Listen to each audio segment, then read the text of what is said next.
Hi guys, welcome back to my channel Ash Ekta. And आज हम बात करेंगे देश के बजट के बारे में, जो कि रिलीज हो चुकी है। हर साल 1 फरवरी को देश का बजट रिलीज होता है और उसमें हमें ये पता चलता है कि सरकार कितने पैसे देश पे लगा रही है, उन्हें कितना रिटर्न आ रहा है और कितने देश की उन्नति प्रगति हो रही है और कितने सारे घोटाले हो रहे हैं। तो इस वीडियो को स्टार्ट करने से पहले मेरे चैनल को लाइक, शेयर एंड सब्सक्राइब जरूर कीजिएगा, क्योंकि I am really working hard for this channel. तो आइए इस वीडियो को स्टार्ट करते हैं। तो हर साल 1 फरवरी को देश का बजट रिलीज होता है और वैसा ही कुछ इस साल भी हुआ है। हमारी जो फाइनेंस मिनिस्टर है निर्मला सीतारामन जी ने इस बजट को रिलीज किया है, मगर डिफरेंस इतना ही है कि इस साल ये इंटरिम बजट है। इंटरिम बजट यानी ये फाइनल बजट नहीं है, क्योंकि हमारे देश की जो लोकसभा इलेक्शंस है वो होनी बाकी है। एक बार अगर इलेक्शंस हो गई तो फाइनल बजट है वो भी रिलीज कर दिया जाएगा, और वो भी जुलाई के महीने तक। मगर तब तक के लिए हमें इसी बजट से देश को और हमें आपको चलना है, और इसे टेम्पररी बजट भी कहा जाता है। तो इस साल की जो बजट है वो है 30,080 लाख करोड़ से 47,066 लाख करोड़ के आसपास है, यानी 80,000 लाख करोड़ टू 66,000 लाख करोड़। ये हमारा टेम्पररी बजट है, और इस बजट में कई सारे ऐसे क्षेत्र हैं जिसमें पैसा बढ़ाया गया है गवर्नमेंट की तरफ से, और थोड़े क्षेत्रों में ये पैसे को कट डाउन किया गया है। वो क्षेत्र क्या क्या है ये हम आज डिस्कस करेंगे। पहला फोकस जाता है कैपिटल एक्सपेंडिचर यानी कैपेक्स। कैपेक्स का मतलब है जो हमारे देश का जो इंफ्रास्ट्रक्चर है, जैसे कि ये बिल्डिंग्स जिसमें कॉर्पोरेट ऑफिसेस चल रहे हैं, और ब्रिजेस, रेलवेज और रोड्स, ये सारे जो मेन चीजें जो हमारी देश में हर शहर में जो हो रहा है उसे कैपेक्स कहा जाता है। तो पिछले साल इस पे गवर्नमेंट ने 10 लाख करोड़ तक का बजट रखा था, मगर as per the data sources सिर्फ 9.5 लाख करोड़ ही खर्च हुए हैं। तो बाकी के पैसे कहाँ गए कोई आइडिया नहीं है। मैं भी शायद इसमें रिवाइज किया होगा, कह नहीं सकते। तो जैसे कि मैंने आपको बताया, पिछले साल 10 लाख करोड़ तक का लगाया गया था एलोकेशन, मगर 9.5 लाख करोड़ का खर्च हुआ है। और इस साल उस बजट को बढ़ाया गया है, जो कि होते हैं 11,11,111 रुपए। जी हाँ, 11,11,111 रुपीज ये बजट एलोकेट किया गया है हमारे देश के इंफ्रास्ट्रक्चर कैपेक्स। और कहा गया है कि इन जगहों पे पैसे की खर्च करना जरूरी है, क्योंकि यही जगह से हमें जो है हमारे देश का जो इकोनॉमिकल ग्रोथ और एम्प्लॉयमेंट क्रिएट होता है। यानी अगर ज्यादा ब्रिजेस, ज्यादा रोड वर्क चलेंगे तो काफी सारे लोगों को रोजगार मिलेगी। अगर इंफ्रास्ट्रक्चर जो है हमारे देश का जो बिल्डिंग्स वगैरह सब पे ध्यान देंगे, corporate lifes, MNCs, software offices आएंगे, तो इंडिया को बिजनेस भी आएगा उससे, और काफी सारे लोगों को एम्प्लॉयमेंट होगी। तो इस हिसाब से इस 11,11,111 रुपीज का एलोकेशन किया गया है। दूसरा मेन आता है रेलवे। जी हाँ, रेलवे में 2.55 लाख करोड़ का बजट एलोकेट किया गया है। जी हाँ, और फाइनेंस मिनिस्टर ने ये भी कहा है कि 40,000 ट्रेन जो है वो वंदे भारत ट्रेन में कन्वर्ट किया जाएगा, due to people and ground safety. क्योंकि पिछले साल कई सारे मेजर एक्सीडेंट्स हुए हैं ट्रेन में, और इस वजह से जो है वो ट्रेन का जो रेलवेज का जो बजट है वो रिवाइज किया गया है। और इस पे 3 सेक्शन यानी कि 3 कॉरिडोर्स पे ज्यादा ध्यान दिया गया है।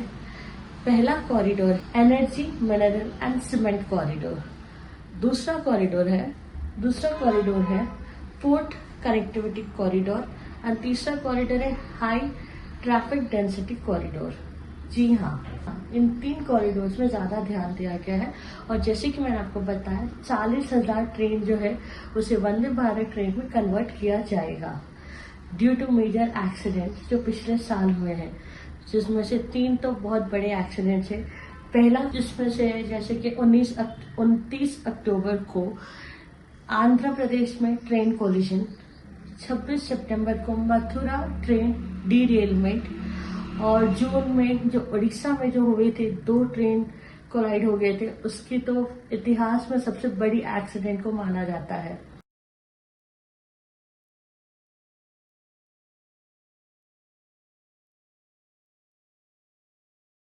जिसमें 300 जाने चली गई। जी हाँ, आपने सही सुना, 300 जान गंवा चुके थे उस ट्रेन एक्सीडेंट में। तो इसीलिए इस बार जो है रेलवे का बजट बढ़ाया गया है और उन्होंने ये मेक श्योर किया है कि रेलवेज में 40,000 ट्रेनों को Vande Bharat with full safety और ग्राउंड सेफ्टी के साथ कन्वर्ट करेंगे, और काफी जो नॉर्मल ट्रेन है, जो स्लीपर है, जो एसीज है, उस ट्रेनों में भी ग्राउंड सेफ्टी की पूरी जिम्मेदारी देंगे। अब दूसरी क्षेत्र आती है एग्रीकल्चर की। जी हाँ, एग्रीकल्चर में 2 चीजों पर ज्यादा ध्यान दिया गया है। पहली चीज है nano fertiliser, nano DAP fertiliser, जो कि इको फ्रेंडली टाइप के फर्टिलाइजर है और ग्रीन फार्मिंग में यूज होते हैं। इसे आप कह सकते हैं जवान मूवी से इंस्पायर्ड होकर जो जवानों की जो स्टोरी उन्होंने दिखाई है, उससे इंस्पायर्ड होकर ये फर्टिलाइजर पे उन्होंने ज़्यादा ध्यान दिया है, जो कि ग्रीन फार्मिंग में यूज़ किया जाता है। और दूसरी है ऑयल सीड्स। जी हाँ, इंडिया अब सेल्फ रिलायबल होना चाहती है, क्योंकि जितना ऑयल हमें बाहर से इंपोर्ट होता है वो 60% को कट डाउन करके 30% पे लाना चाहती है। और इसीलिए जो भी सीड्स है, मस्टर्ड, सोयाबीन, सनफ्लावर, ग्राउंडनट, इन सारे सीड्स की और जो भी चीज़ें लगेंगी ऑयल में, इस पर ज़्यादा ध्यान देना चाहती है। मगर फर्टिलाइजर सब्सिडी में जो है कट डाउन कर दिया है। पिछली बार की जो बजट थी वो थी 1.89 ट्रिलियन, मगर इस बार 1.64 ट्रिलियन दिया गया है। पिछली बार का जो फूड सब्सिडी का जो बजट था वो 2.12 लाख करोड़ था, मगर इस बार है 2.5 लाख करोड़। जी हाँ, 2.5 लाख करोड़। अब बहुत ही इम्पोर्टेंट क्षेत्र की बात हो रही है, वो है एजुकेशन। पिछली बार उन्होंने एजुकेशन का जो बजट एलोकेट किया था वो था 1.16 लाख करोड़, बट जो रिसोर्सेज, जो डेटा हमें प्रोवाइड किया जा रहा है, उसके अकॉर्डिंग सिर्फ 1.8 लाख करोड़ ही खर्च हुआ है। जी हाँ, बजट एलोकेट किया गया था 1.16 लाख करोड़ की, मगर जो स्पेंड किया है गवर्नमेंट ने वो है 1.8 लाख करोड़। बाकी के पैसे कहाँ गए, जैसे कि मैंने आपको बताया, कुछ कह नहीं सकते, या फिर इस साल में रिवाइज कर दिया गया या ऐड कर दिया गया, वी डोंट नो। बट हाँ, इस साल इंक्रीज जरूर किया गया है एजुकेशन का, और इंक्रीज करके इस बार रखा है 1.25 लाख करोड़। जी हाँ, एजुकेशन पे जो बजट एलोकेट किया गया है वो है 1.25 लाख करोड़। और IITs और IIMs के जो फील्ड है उसके भी अलग से बजट एलोकेट किया गया है, जो कि है IITs के जो है इस बार 10,324 करोड़ एलोकेट किया गया है, जो कि पिछली बार था 10,385 करोड़, या फिर 10,384 करोड़। और IIMs को जो है 212 करोड़ दिया गया है, जहाँ की पिछली बार की जो बजट एलोकेट किया गया था वो था 300 करोड़ के आसपास, मगर इस बार 212 करोड़। IITs का है 10,324 करोड़, और IIMs के जो है वो है 212 करोड़।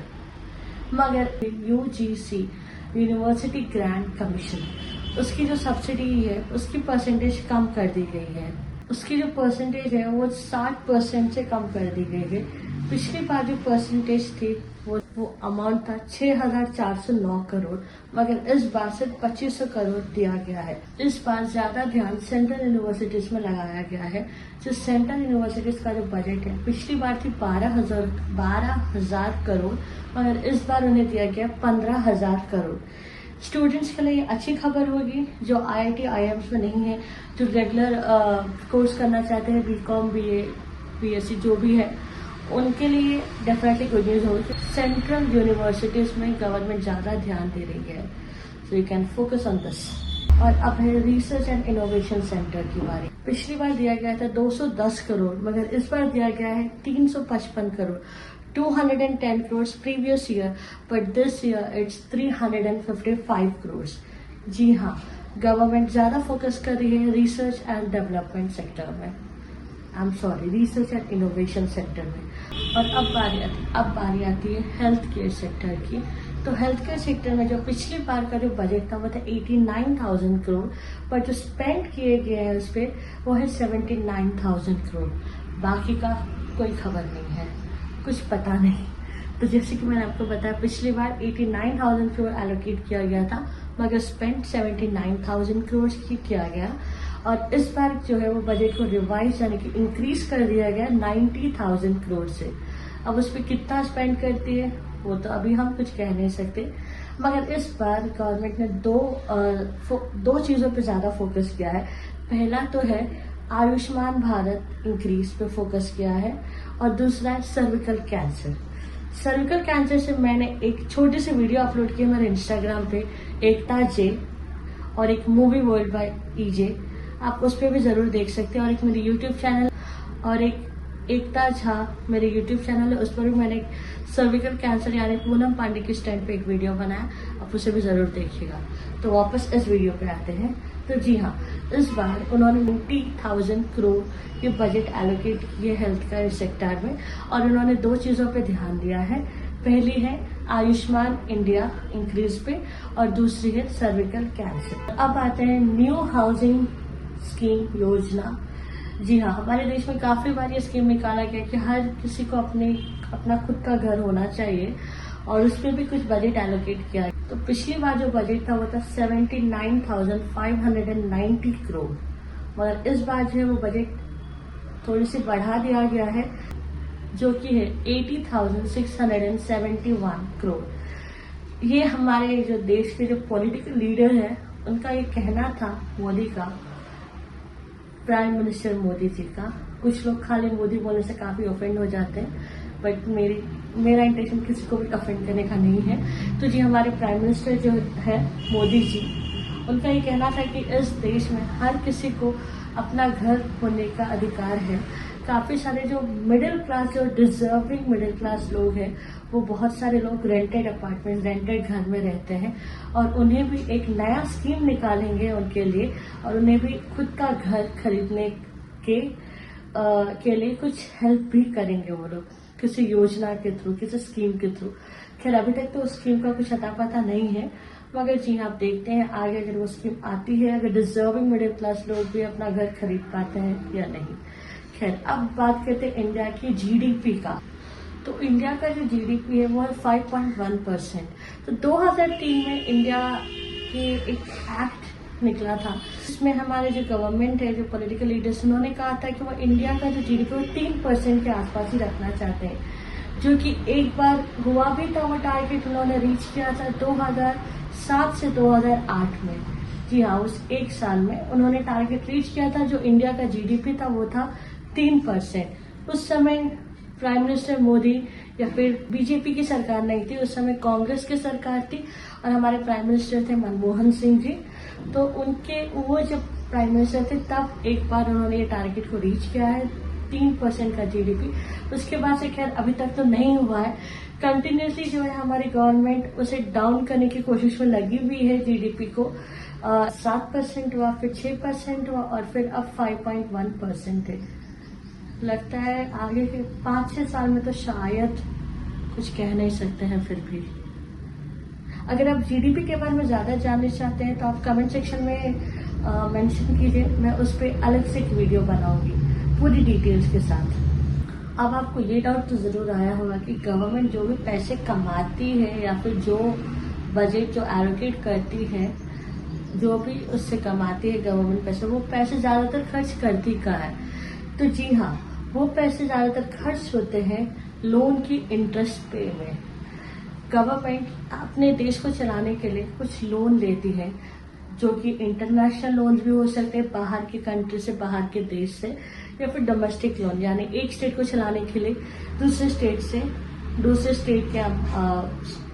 स्टेट से लोन लेती है, और उस लोन का जो इंटरेस्ट है, जो रीपे होता है, वो पे करने के लिए गवर्नमेंट उन पैसों को खर्च करती है।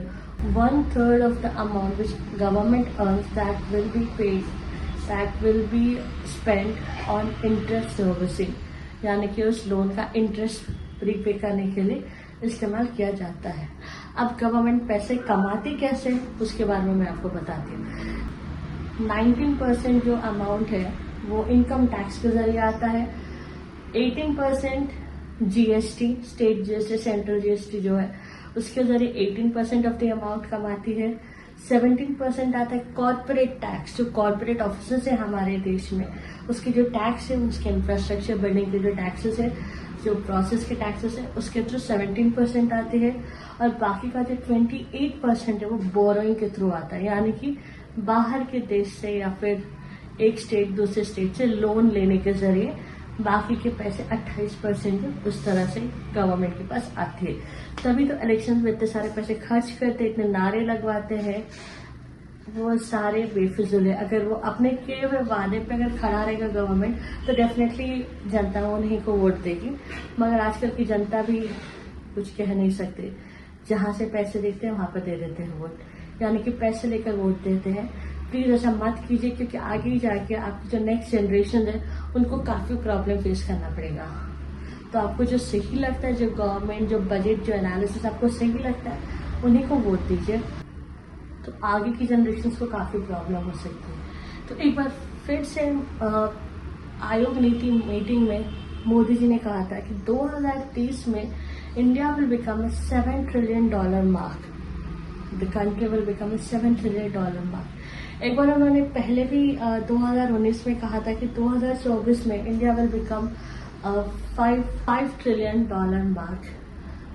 वो वादे सुनने में तो काफी अच्छा लगा था उस समय 2019 में, मगर अब 2024 आ चुका है और इंडिया भी 5 तो क्या $4 ट्रिलियन मार्क में भी नहीं है।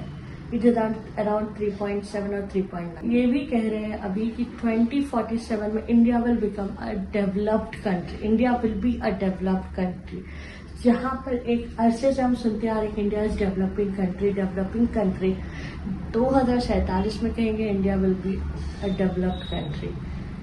सुनने में तो काफी अच्छा लग रहा है, मगर पता नहीं, क्योंकि जो हमारे पास 2019 में जब उन्होंने कहा था कि 2024 में India will be $5 trillion mark company, मगर वो नहीं हो पाया। उनका रीजन दिया गया कोरोना वायरस को।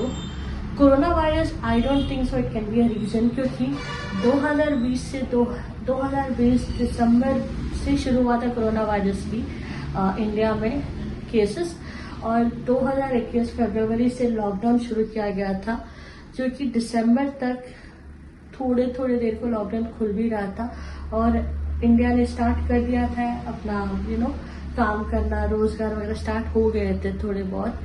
कॉर्पोरेट तो वैसे भी चल ही रहे थे, रोजगार वर्क फ्रॉम होम ही दे दिया था लोगों को।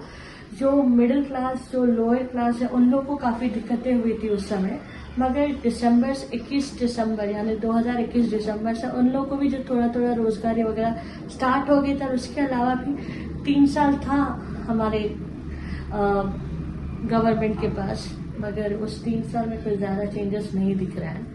तो अभी आगे देखते हैं, वो तो और भी कई सारे वायदे कर रहे हैं, मगर आगे देखते हैं वो कितना फुलफिल करते हैं और कितने दिक्कतें उन्हें आती है। और हमारे जो फाइनेंस मिनिस्टर है उन्होंने इन 4 वेलफेयर को ज्यादा प्रायोरिटी दिया है। एक तो है गरीब, द पुअर, सेकंड महिलाएं, वुमेन, थर्ड युवा, द यूथ, फोर्थ अन्नदाता, फार्मर्स।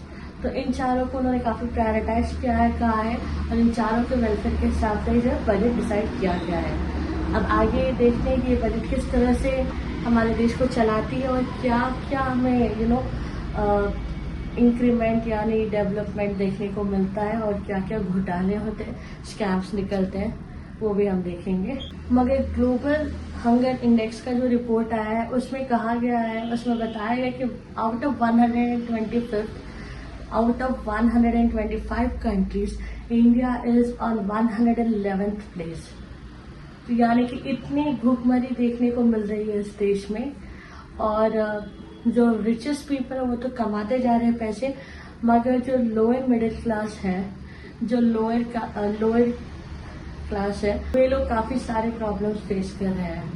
तो आई होप आप लोग को ये वीडियो पसंद आया होगा। प्लीज़ अगली बार देख के सोच कर वोट कीजिएगा, और अगर आपको ये वीडियो पसंद आए तो उसे लाइक शेयर एंड सब्सक्राइब जरूर कीजिएगा। मिलते हैं नेक्स्ट वीडियो में। Take care, bye bye.